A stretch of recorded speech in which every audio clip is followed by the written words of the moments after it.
Hello, everybody. My name is Dave Young. I co-founder of Vistalar and director and founder of U.S. Fighting Systems.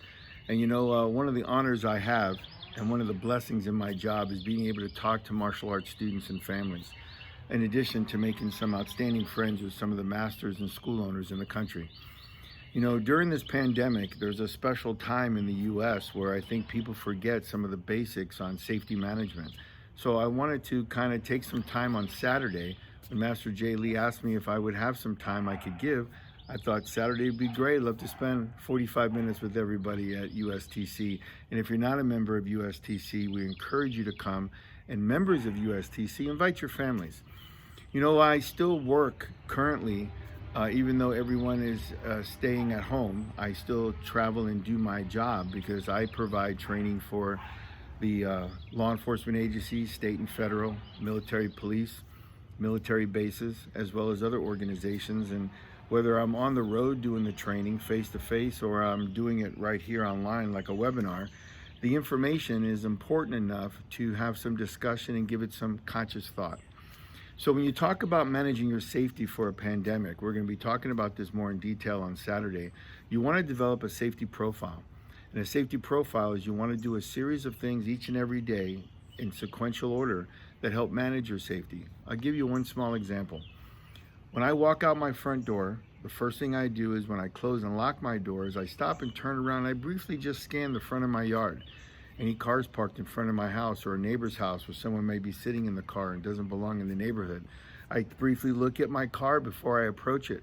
I check the windows to see if any of them are cracked. And yes, I do a walk around my vehicle to see if the tires are low, if there's any other damage or nails placed by the tires that may cause me another time-consuming effort of changing a flat that I could have possibly avoided.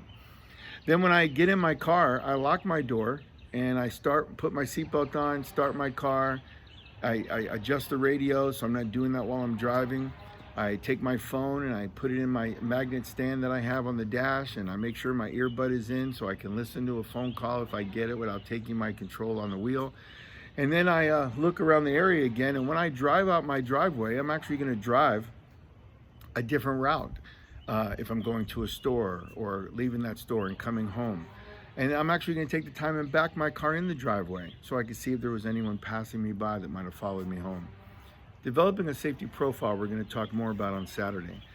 But when you look at the bigger picture, especially staying safe during a pandemic, you need to understand 5 basic facts. We have 5 basic needs as human beings: food, water, shelter, clothing, and an ear to listen to. And right now, there's a lot of people that can vent. You have social media, phone calls, you can talk to somebody.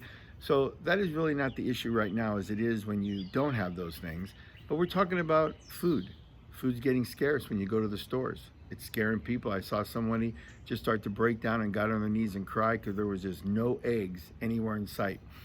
And then when I reached up in the back and I grabbed them some scrambled eggs that were already the liquid eggs that they could make and handed it to him, he still cried because he didn't have his regular eggs.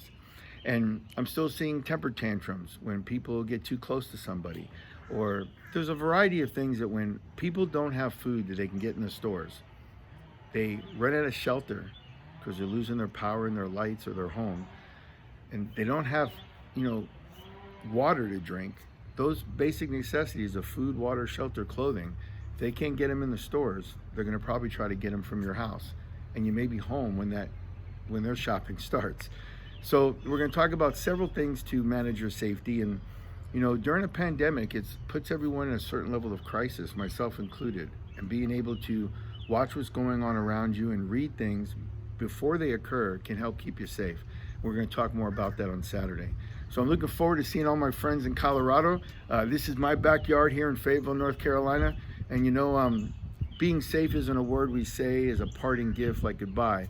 But let's start keeping everybody safe together. And I'll see everybody on Saturday.